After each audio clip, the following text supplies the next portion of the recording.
basicamente, todos os dias a gente, cara, qualquer um quiser mandar dúvida, lá a gente acaba respondendo. Mas a gente eu faço um áudio de fechamento todos os dias. Eu falo de Bolsa Brasileira, falo de China, falo de Europa, Estados Unidos também, falo de política, falo de commodity, câmbio, cara, falo de principalmente de petróleo, que é uma tese que agora está muito legal, na minha opinião. Inclusive, acho que é um dos setores mais promissores no curto prazo. É mesmo. Eu acho, eu acho. Apesar de que tem muita gente falando que o petróleo morreu, que não sei o quê, que vai entrar em desuso. Cara, eu discordo totalmente. Claro, nos próximos 15 anos, quem sabe, né? A gente vai ter uma explosão de carros elétricos, enfim, a gente vai ter muito mais outras fontes de energia que não sejam fontes assim tão poluentes, como, sei lá, carvão, petróleo. Mas acho que no curto prazo, esquece, a demanda vai continuar aquecidíssima e, por outro lado, a oferta está cada vez menor, né? Mas enfim, eu tô devagando aqui. Sobre o Money Não, Talks. mas eu queria falar. Nós vamos voltar no assunto. Deixa eu voltar. Legal, Deixa eu legal. voltar. Não queria estender muito, por isso que eu até me cortei. Eu gosto de falar desse negócio de petróleo, cara. E aí, assim, cara, aí me auxiliou bastante, porque as pessoas já estavam pagando esse serviço e aí acabei utilizando muito daquela confiança que a pessoa já tinha para, cara, iniciar um relacionamento agora de forma muito mais profissional, tendo uma instituição financeira por trás, né, o BTG. Então, isso acabou, com certeza, me ajudando bastante.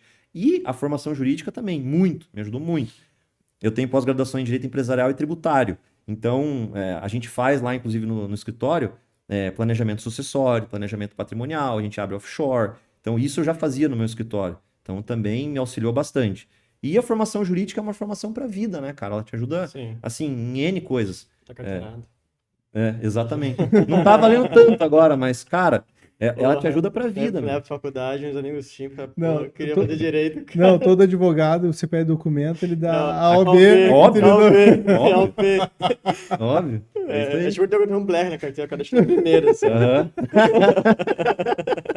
A rosinha, né? A carteirinha rosinha. Rosinha. A rosinha. Mas de investimento, você falou do petróleo. Tá, Comprar uma ação, vamos lá. tá. É uma ação que você vai comprar e vai levar por 20 anos. Certo? Aquela ação que você fala assim, não, isso aqui eu compro e levo por 20 anos, carrego por 20 anos. Uhum. Tu compraria Petrobras? Nem a pau. Petrobras nem a pau. Porque, cara, interferência política absurda, é muito ruído. Eu prefiro dormir um pouco mais tranquilo, apesar de que agora as Junior Oils, tipo, sei lá, 3R, PetroRio, PetroRecôncavo, estão com a perspectiva de ter taxação nas exportações. Inclusive fez com que as ações caíssem bastante na última semana. Mas eu acho muito mais tranquilo você investir num player privado do que você investir numa estatal ou numa empresa de economia mista como a Petrobras. Saudi Aramco. Saudi Aramco, eu acho que melhor, muito melhor, porque é o que financia a Arábia Saudita, no final das contas, né? É aquela empresa. Então, obviamente que a gestão vai ser, acho que muito mais voltada ao lucro do que ao social, como é aqui no Brasil. A Petrobras ela é muito utilizada como instrumento político, né? Você controlar o preço do combustível é um negócio que qualquer pessoa vê na hora, vê ali na bandeira do posto, aquele 5,86 indo para 5,30, o cara vê na hora, né? Ele tem uma força, um apelo muito grande. Mas a Saudi Aramco, eu acho que está muito cara, né? Apesar de ser um investimento muito melhor do que a Petrobras. Mas sei lá, se você pegar a ExxonMobil, talvez seja melhor. Occidental Petroleum também muito boa. Inclusive o Warren Buffett está comprado nela. Pô, não sabia. Mas eu ia entrar nesse assunto. Quando a Saudi Aramco abriu a IPO, a precificação dela nós achávamos que estava alta. Sim, E quando ela abre a IPO, é porque talvez você está chegando no topo de um mercado. sim, Ela abre a IPO, se capitaliza, mas provavelmente o mercado deve entrar em declínio. sim. Mas se parar para pensar, petróleo nós usamos por exemplo, aqui na sala, 90% das coisas tem petróleo, provavelmente. Cara, Desde a garrafa de água, tudo vai asfalto. petróleo. Então ele acaba não sendo diretamente utilizado só no combustível, mas por outro lado tem outras utilizações. Sim. O que eu quero dizer com isso? O petróleo, ele deve ter um declínio do uso, na tua opinião, e eu queria que você falasse ali sobre a questão do petróleo e como que você vê o mercado e por que você acha que é oportunidade, por que tu acha que eles devem, né, talvez continuar se valorizando, ter um bom retorno, e por que tu acha que não está no fim de ciclo? Cara, porque eu acho que é uma questão estrutural. Primeiro, hoje, o cara que vai fazer um investimento em uma tese de petróleo, seja construindo uma refinaria ou investindo para explorar, para procurar mais petróleo, que nem a Petrobras, perfurar lá um poço a uma super profundidade lá, em água ultra profunda, para ver se tem encontra petróleo ali no pré-sal ou no pós-sal. São investimentos de bilhões de dólares, não são investimentos irrisórios. É muito dinheiro envolvido. Sem falar na maturação desse investimento, no payback, é demorado. Você investir, construir uma refinaria, por exemplo, a gente tem uma grande refinaria aqui em Araucária, a Repar. Para você construir uma refinaria daquele porte, sei lá, tô chutando, 10 bi de dólar, talvez até mais, e demora para você construir.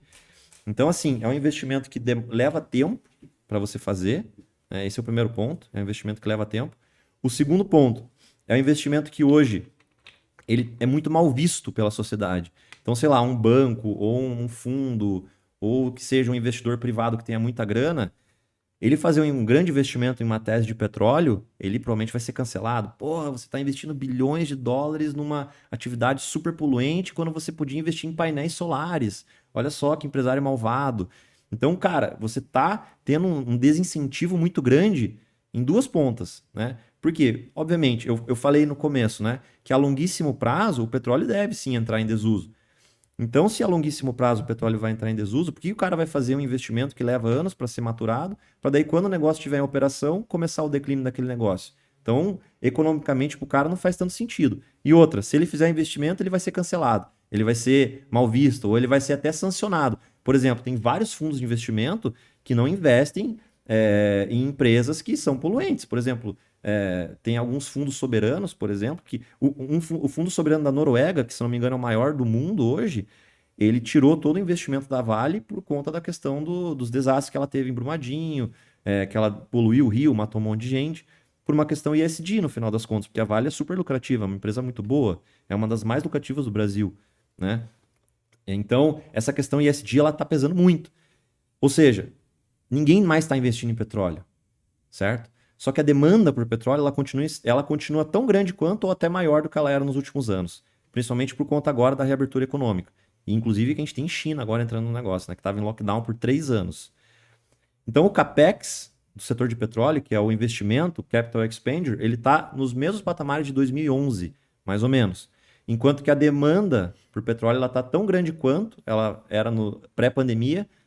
Se eu não me engano, ela está um pouco até maior. Eu posso até estar falando alguma coisa, valores um pouco errados, mas quem sabe faz ao vivo. Então, aquele gapzinho ali. A demanda está muito alta. Então, é a mesma coisa da advocacia que eu falei no começo. Se você tem muita oferta de serviço de advocacia, o valor vai cair, né? Enquanto que se você tem pouca oferta ou menos oferta de petróleo e a demanda tão grande quanto aumentando, o preço do petróleo vai subir. Então, para mim, o único cenário no curto prazo é uma alta do preço do petróleo. O preço do petróleo não está, o Brent, por exemplo, que é o de referência da Petrobras, ele não está a $86 por conta da guerra da Ucrânia. Não está.